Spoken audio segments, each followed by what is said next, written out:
cross live to Durban. That is where our reporter is to keep us informed about today's proceedings. Diabo Seto. Diabo, it's a very good morning to you, and thank you so much for joining us. You're joined by CEO, Brand SA CEO, Dr. Makhubela.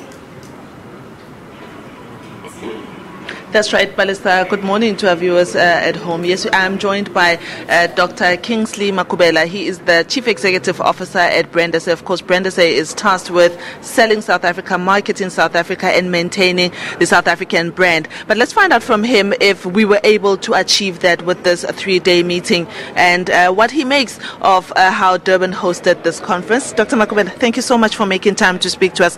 One of the important things for this World Economic Forum was to market and sell South Africa in the midst of a very, very difficult time that South Africa is going through. Do you think that we were able to convince investors and Africa and the world that South Africa is still open for business?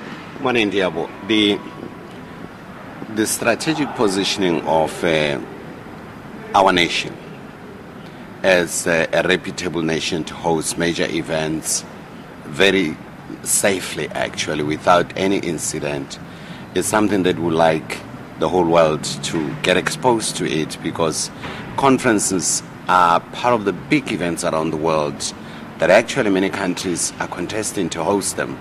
So I think we've shown our reputation in doing that, the coordination that we have across state agencies, the public sector, and so on. I mean, South African business plays a crucial role in terms of this. So we're able to showcase our capabilities, and what you're seeing here in Durban, it's a microcosm of what's going on around the country, our capacity and capability to host major events. The key theme for this conference was driving economic transformation in Africa through inclusive growth models. Now, inclusive growth and economic transformations are a big thing for South Africa at this very moment, to make sure that we include everyone in the economy. One of the things that the finance minister was tasked with was to drive that information to investors. Have you had a word with him? What was the word on the corridors from people who have come regarding particularly the inclusive growth and radical economic transformation in South Africa? Remember, the question of inclusive growth is a global phenomenon. Earlier this year in Davos, there was a recognition that very few individuals actually, they own the wealth of the entire world, and a large number of people remain poor and destitute. So that's why the World Economic Forum has put this thing in the agenda. It's not the South African agenda. It's on the agenda of the World Economic Forum to deal with bridging the gap between the poor and the rich, which are resulting in a lot of ills that we see around the world. Poverty, lack of education, poor health, to some extent even issues related to insecurity around the world.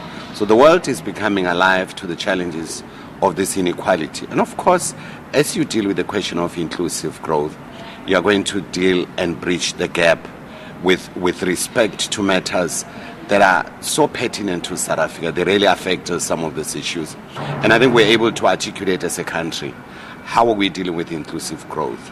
Working together between government, private sector, and the labor to try to transform the South African economy, because it's unacceptable that the South African economy keeps on benefiting very few people in the country. So the idea is to spread the wealth of the country across the board. And I think there's a great deal of appreciation and understanding on how we deal with our challenges of really trying to bridge the gap. And as we deal with that, we're going to deal with a problem that people are not talking about it a lot. Social exclusions, that a lot of young people are socially excluded from a variety of activities that are supposed to benefit, that are supposed to learn, because it's our future leaders.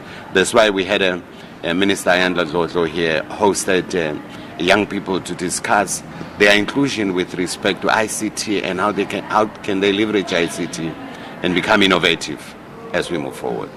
Lastly, Dr. Makhubela, one of the many reports that were launched here was the Africa Competitiveness Report, which is a good sign for South Africa. We've managed to maintain the top position. We are actually now number 2.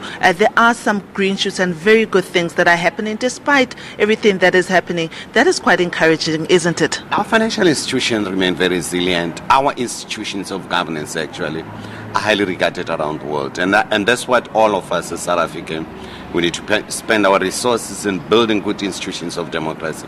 And the institutions of democracy are not only in the political sphere. In the economic sphere, that's why they are so crucial to ensure that the growth that we're going to experience, development of this economy, we address the hunger that you see in the country, the poverty that you see in the country, and bridge that gap. Dr. Makhubela, thank you so much for making time to speak to us. Thank you very much. Thank you, dear.